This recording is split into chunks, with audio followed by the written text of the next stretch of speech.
જય શ્રી કૃષ્ણ, જય માતાજી. તો શું કહેવાય કે અમારે એકલવ્યભાઈની તબિયત થોડીક બગડી ગઈ છે પાછી.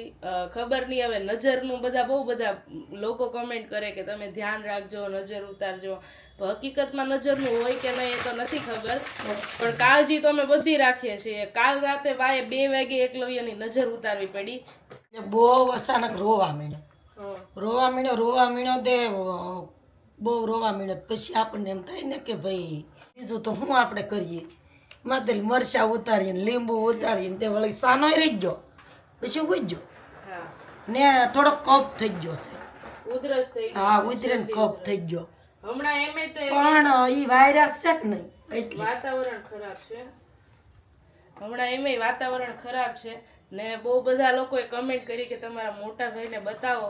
હવે બહુ ટાઈમ નથી, હવે થોડોક જ ટાઈમ છે. ભાઈ ને ભાભી બંનેને મોટા ભાઈનું માન વધી ગયું કે બતાવો બતાવો, પણ જલ્દી ભાઈને કેમેરામાં આપતો. અમે 3 ને 4 આવ્યા કરીએ. અત્યારે અમે કરિયાવર બતાવીએ છીએ કેમ કે આવતીકાલે અમારે દેવા જવાનો છે ત્યાં, અને ત્યાં દઈ આવીએ પછી એ લોકો આણો પાથર છે, પછી પાછા અમે ભરવા જઈશું. ત્યાં જો આપણે સુકરની હેર લેવી, તે આ હેર લીધી, આ બરણી લીધી ને 15 તાહળી લીધી. પેલા બા કેવી રીતે કરિયાવર બતાવતા કે હા, બધાને બોલાવતા હા, આખા કુટુંબને બોલાવતા. હે દઈ આવતા. આ પેલા આપડા લીધું હોય એને બધાને બતાવીએ ને પછી ઈવડા અહીંયા પાથરે, ઈ એના કુટુંબને બતાવે ને પછી આપણને ભરી દે. પછી પાછા આપણે અહીંયા પાથરીએ, પછી નણંદ હોય એ હાડલો લઈ લે ને પછી એની રીતે મેલી દે. પછી જે કટલેરી લાવ્યા એ બધી બેનો દીકરીઓમાં જેને દેવાનું લેવાનું હોય ને એ વ્યાસી દે ને પછી મેલી દે. એ આપણો રિવાજ. આ છે અમારી સાચી ચૂંદડી, જે અમે બધા જ સારા કામમાં પહેરીએ છીએ. જેમ કે અમે હવન હોય કે પછી લગ્ન હોય કે કંઈ પણ નાનો એવો પ્રસંગ હોય ને તો પણ અમારે આ ચૂંદડી પેલા પહેરીએ. હા, એ સુકરની સુંદડી કહેવાય. પછી તમારી 10,000ની હાડી હોય ને તોય તમારે આ સુંદડી તો પેલા ઓઢવી જ પડે. હાડી પછી દેખાય કે ન દેખાય, પછી બીજું કામ થાય એમ. પછી આ જો 5 હાડી લીધી ને 1 આ સુંદડી લીધી ને 5 જોડ ડ્રેસ લીધા. આ મેલી દે ડ્રેસ બતાવવાની. કલર છે ને બધા મસ્ત. અમારા ભાભી જો લાગે પછી. વાસણ લીધા.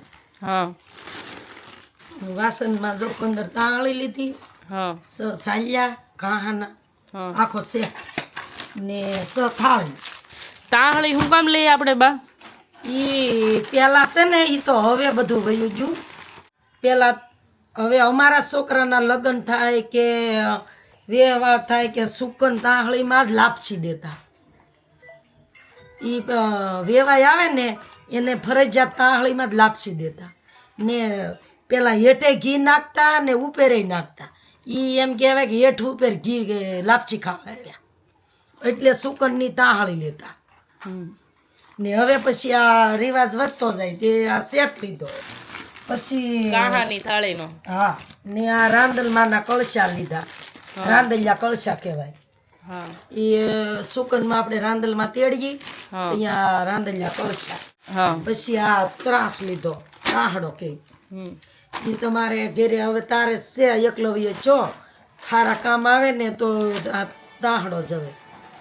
લગ્ન પ્રસંગમાં પછી તમારા મામેરા આવે તો આમાં મામેરા ભરે એટલે તાહડો લેતા પેલા. ઈ આ તાહડો છે ને બધું જ વસ્તુ શું કહેવાય જરૂરિયાતની જે આપણે જરૂર પડે ઈ જ છે, ઈ જ લેવાની. આ બધો ગઢિયાના રિવાજ. હા. પછી એક આ બવણી લીધી ઘી ભરવા. હા. સુરત બા પેલા રૂમ રાખતા ને, હા રૂમ રાખે ને તો ભાઈ ઘી ભરી લઈ. હા હવે સુરત જ રહેણાતું થઈ ગયું. હા પછી આ સુકરની હેલ કહેવાય. હા સુકરની હેલ લીધી. હા. એટલું વાસણ. હા પણ આણું પેલા અલગથી કરતા ને, હા એટલે પછી આણું થાય ત્યારે લઈ જવાનું. હા હા રજાઈ. આ એ સુકરની જ કહેવાય કે હારા કામમાં વરરાજો પૌણે બાજોઠે બેહાડે ત્યાં રજાઈ જ નાખે ને પછી બેહાડે. પછી તમારા આપણા મામેરિયા આવે તઈએ પાથરે ત્યાં.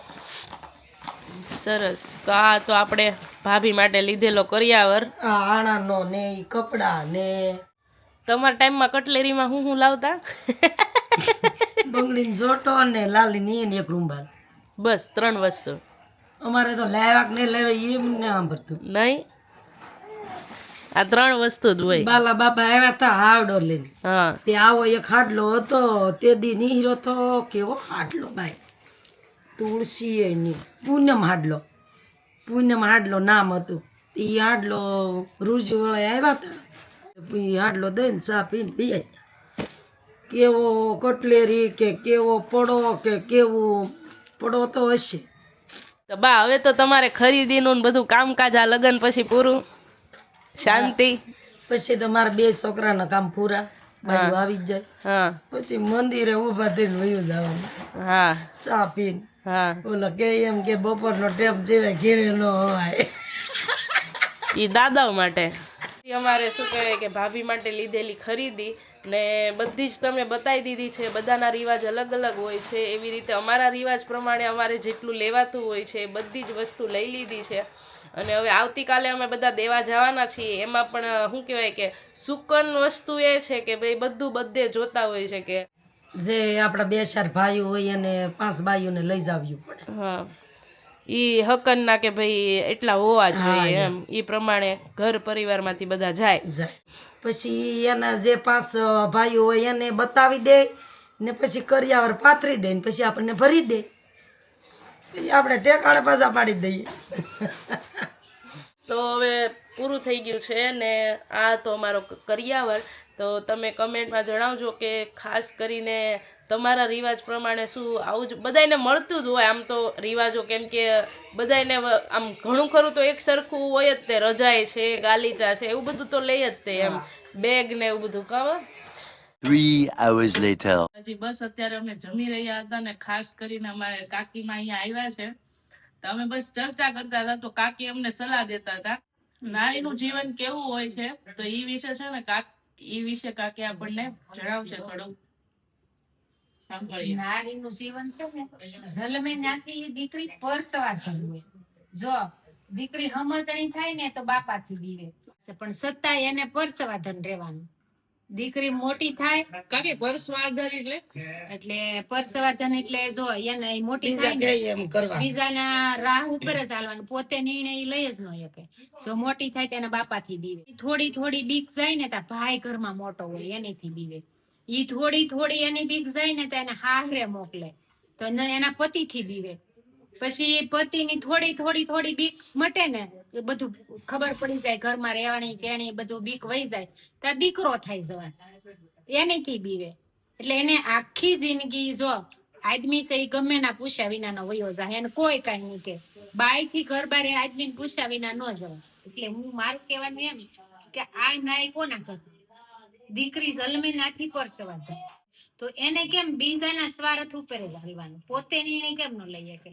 એટલે ન્યાય તો જોવે જ ને એમ કે એને કેમ કોઈ દિવસ પોતાના નિર્ણય ઉપર કામ નહીં કરવાનું. એટલે આ ન્યાય ઉપર આપણે લડત લડીશું. એને બીકમાં જ કેમ રહેવાનું આખી જિંદગી. વાહ.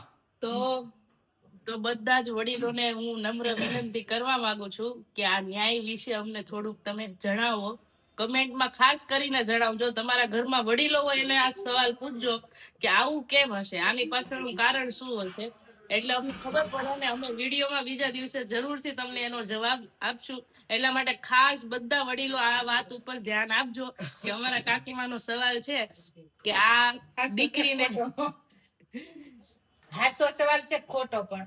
હા સાચી વાત છે. એટલે આ અમારે જાણવું છે જરૂરથી.